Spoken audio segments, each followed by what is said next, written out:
Alright, I'm redoing the top of all of my kitchen cabinets. I'm doing their faces. I'm going to open these up and put some glass in there. Get the fuck out of here. Pardon the Boone jugs, aka June bugs and all that stuff that are flying around. So what I want to do is, I have a raised panel, so I want to get rid of this whole inner part, and we're keeping the outer trim. Now there's some traditional ways to do this. First you're going to come at the back.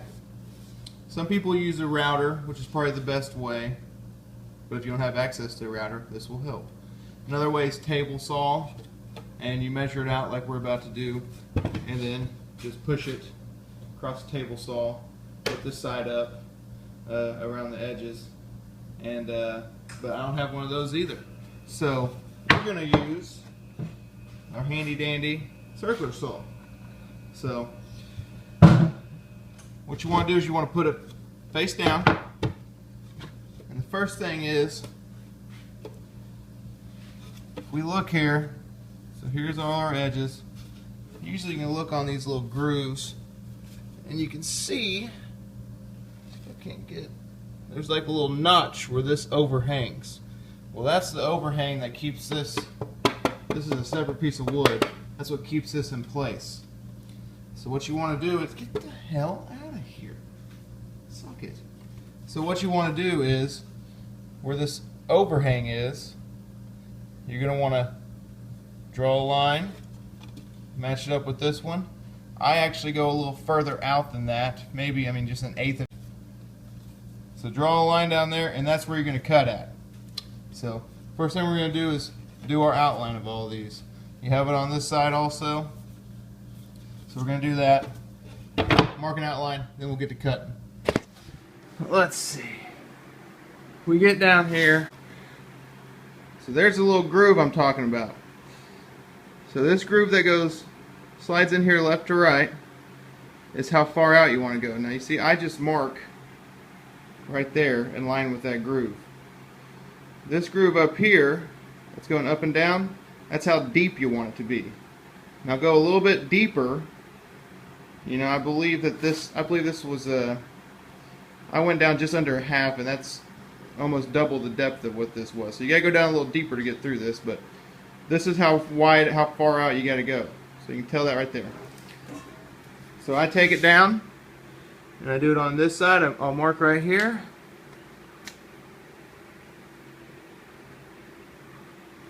And I'll go down and do it on the other side. Okay, so we got these marked down here, so that's going to be our cut line down there. And the next thing you want to do is, so mine from here to my cut line over here was 3/8 of an inch.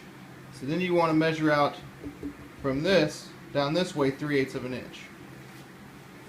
Do it up on both sides, and then draw yourself a line that meets up with this, like so. So you got those right there. Just want to draw yourself a line. Then you'll do that up top also. So this is our cut line. We're going to go just cut down and box that. The importance of making sure that you draw this line. Now sometimes these in here can move around. So you'll think, but that doesn't matter. What you have in these things, here's one I already cut, and this is a bad one that I did, so just to show you. So you can see up here, flush, where I drew that line. Flush down here. Now if you sit there and guesstimate where this is, then here's what you have whenever you cut these things. Okay, so I cut this far enough, that looks good and flush. That's how it's supposed to be, just like this side. But if you don't cut this deep enough, then you're going to be left with this up here, and you can't slide a glass insert in there. So that's why these are all uniform around how deep they are, where you can pop this out. So measure that, and then we're ready for cutting. So we got her ready to roll. A couple things about using a circular saw in this. First thing is, it's going to be kind of a downer for you, because you're going to have whenever you cut these, it's going to go over a little bit because this blade is circular. So that fills in with wood filler though, and you're really not going to see the back of these. You're going to cover them up or something like that, so it'll be okay. But that's why a router is better, because you don't have to worry about cutting it further. First thing, not sure if I showed this yet. So example, I have this thing in my blade angled to where it is barely even sticking out. I do this. Mine has this adjustable knob. There's my adjustable knob that slides this track here. And whenever I look in here, I can set, there's an arrow that I can set, and I set it just under 0.5 inches.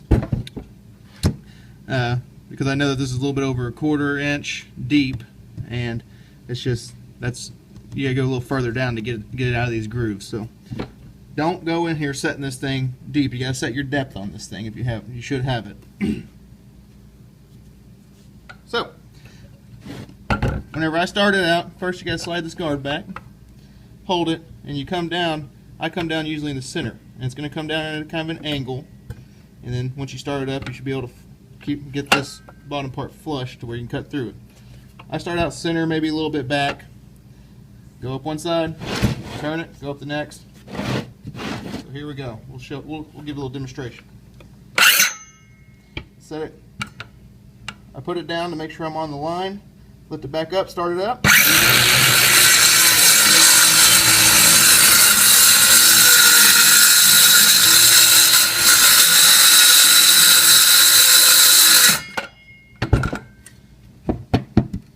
Cut down the line there, and as you can see, I had to go a little bit further than my line. Flip it, get back at it.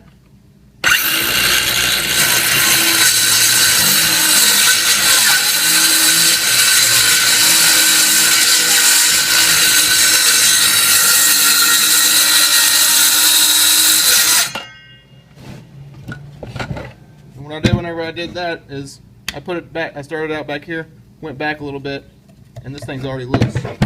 Flip it, go again.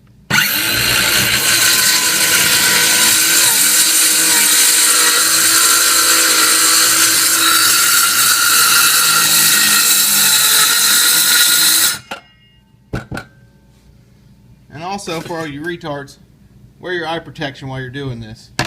I'm not gonna lie, I forget to do it sometimes. And then whenever I do this, and a piece of wood goes flying out my eyeball, or I get some of the sawdust in my eyeballs, I immediately regret that decision. It hurts and I feel like an idiot. So I'm going to go ahead and finish this one up. Work harder, not smarter. Or smarter, not harder.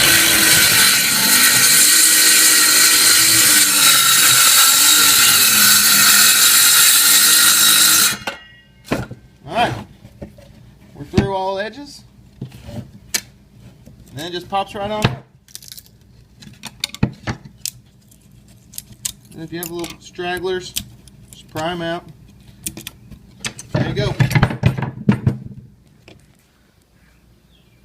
Got it opened up nicely. And as you can see, those are the extra I was talking about. Here's one I already did.